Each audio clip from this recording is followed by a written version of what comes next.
Desa Sukamakmur sore itu diguyur hujan gerimis. Meski begitu, halaman rumah Pak Haji Salim tetap dipenuhi oleh para tamu undangan yang datang dengan wajah penasaran. Hari itu, putri bungsu Pak Haji Salim, Salsabila, seorang gadis berusia 22 tahun yang dikenal sebagai Hafizah Quran, akan dilamar. Namun bukan tentang lamaran itu yang membuat heboh seisi kampung, melainkan sosok pria yang datang untuk meminangnya. Rudi, seorang kuli bangunan yang setiap harinya terlihat mengaduk semen di proyek pembangunan desa. Ia dikenal sebagai pemuda sederhana, selalu mengenakan kaos lusuh dan celana jeans robek, dengan sepeda ontel sebagai kendaraannya. Serius nih?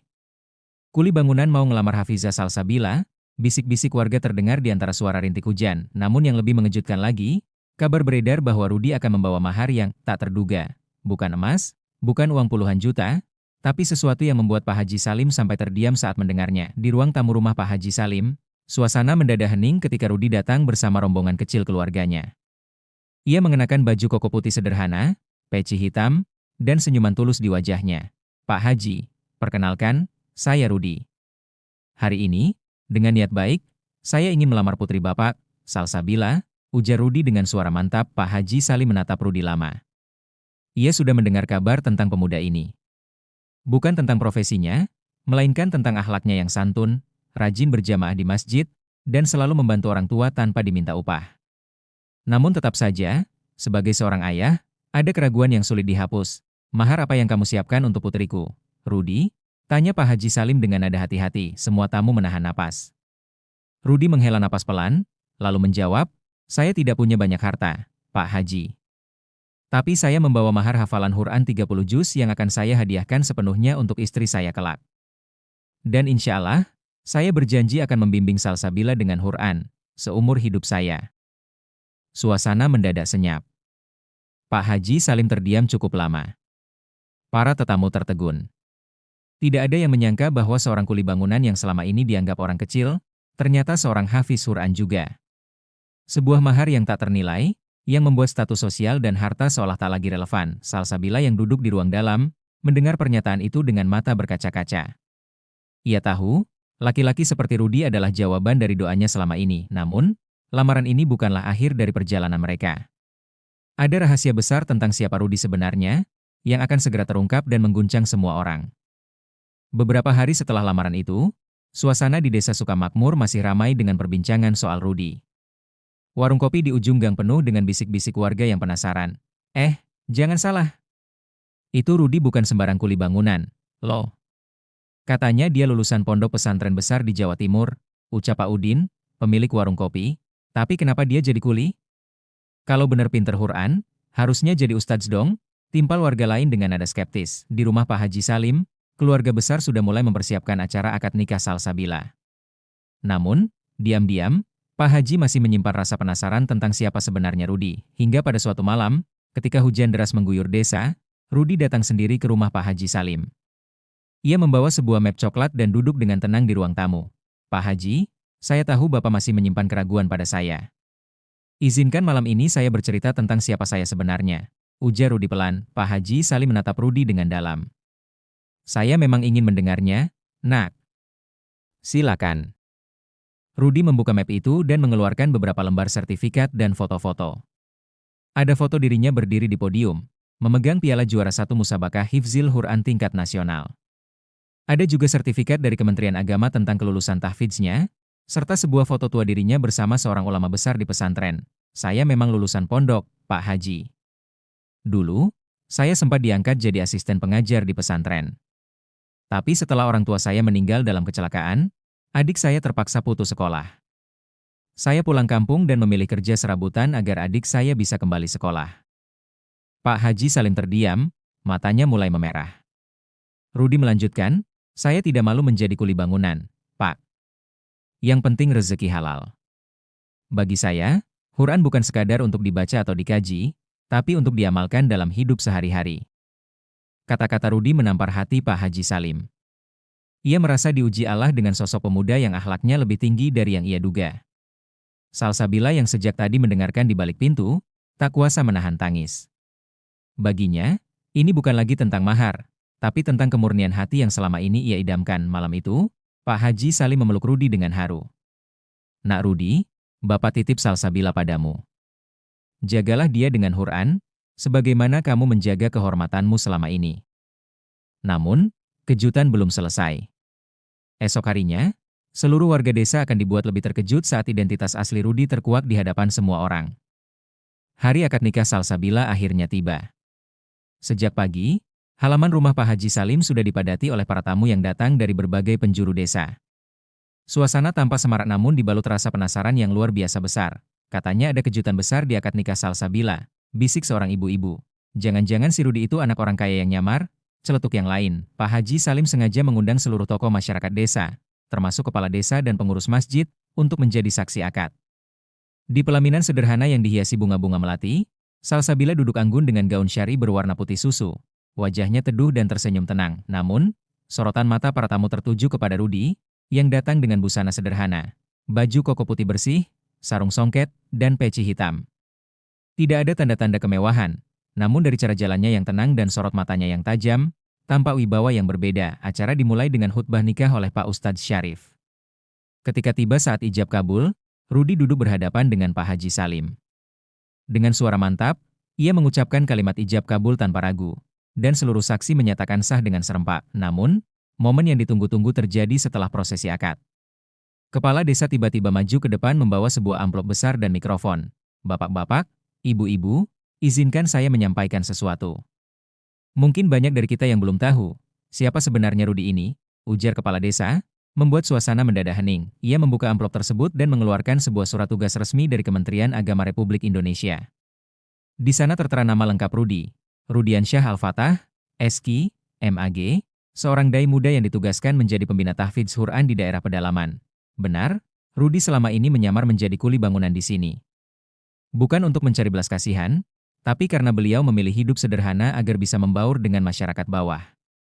Tugas beliau adalah membangun program dakwah Quran dari akar rumput. Lanjut kepala desa, gema takbir langsung membahana di seluruh halaman. Para tamu ternganga, ada yang sampai menutup mulut karena kaget. Bahkan beberapa orang terlihat menitikkan air mata. Terharu, Pak Haji Salim berdiri dengan dada tegap, menepuk bahu Rudi dengan bangga. Baru kali ini Bapak melihat lelaki yang benar-benar memuliakan Quran dengan hidupnya. Terima kasih, Nak, sudah memilih Salsabila. Salsabila sendiri tak kuasa menahan tangis bahagia. Baginya, ini bukan hanya pernikahan, tapi pertemuan dua jiwa yang sama-sama mengabdikan hidup untuk Quran. Namun, cerita mereka belum usai. Setelah pernikahan ini, perjuangan Rudi dan Salsabila di medan dakwah pedalaman akan menjadi ujian cinta dan keimanan yang sesungguhnya.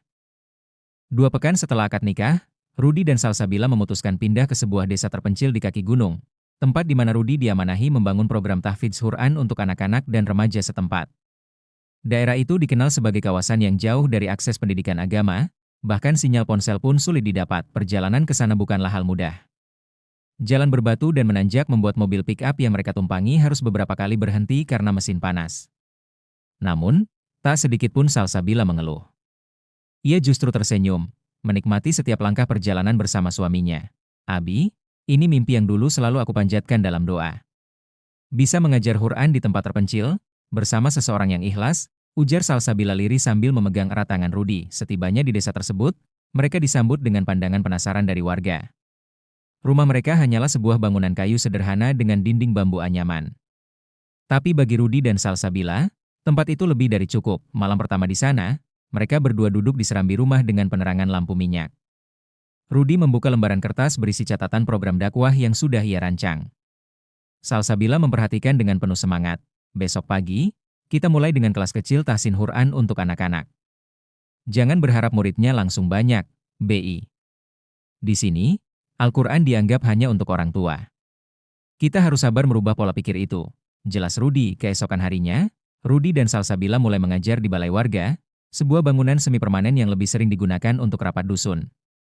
Hanya ada 5 anak kecil yang datang di hari pertama, dengan kondisi mushaf yang sudah usang. Namun Salsabila mengajar dengan penuh kelembutan, membimbing satu persatu anak-anak itu memperbaiki mahraj dan tajwid mereka.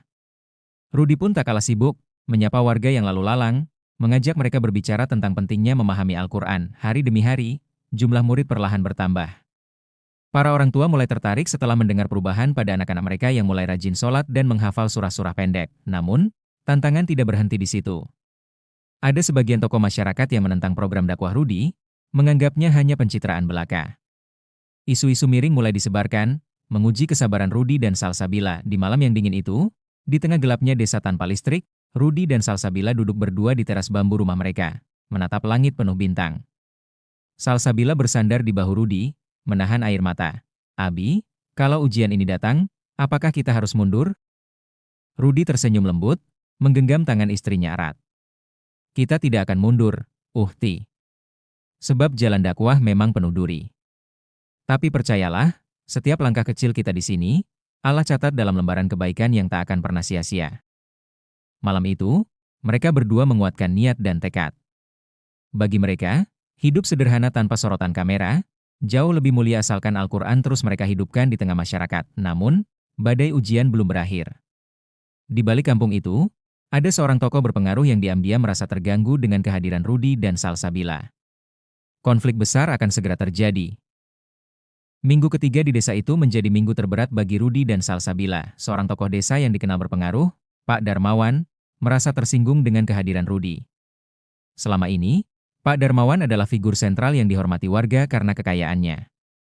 Namun semenjak Rudy dan Salsabila memulai pengajaran Quran, pamornya mulai tergeser. Ia merasa ditantang oleh pemuda yang hanya seorang kuli bangunan. Pak Darmawan mulai menyebarkan fitnah, menuduh Rudy mendirikan aliran sesat dan mengajak warga untuk membaikot program tahfidz.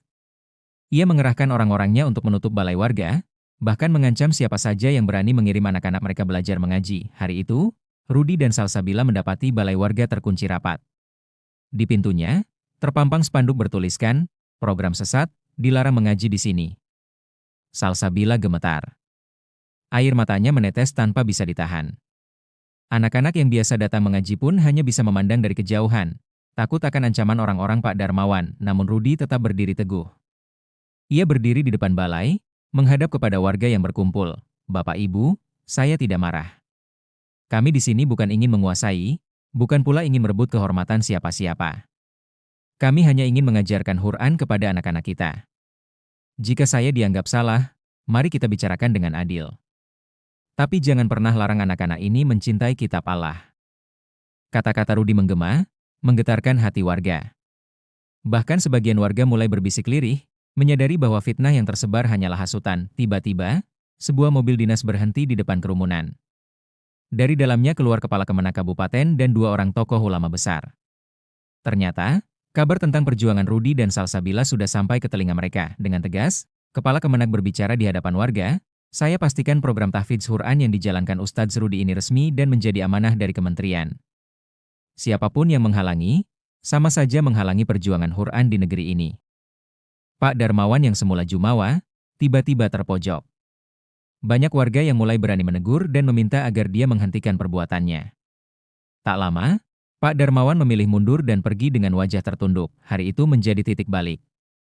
Balai warga kembali dibuka. Jumlah anak-anak yang mengaji semakin banyak, bahkan orang tua pun mulai ikut belajar tajwid. Warga dengan sukarela membantu membangun tempat mengaji yang lebih layak. Rudy dan Salsabila tak henti-hentinya bersyukur. Di teras rumah bambu mereka, malam itu, Salsabila memandang langit dengan mata basah. "Abi, aku takut ini hanya mimpi." Rudy menggenggam tangan istrinya, "Ini bukan mimpi, Uhti. Ini buah dari keikhlasan.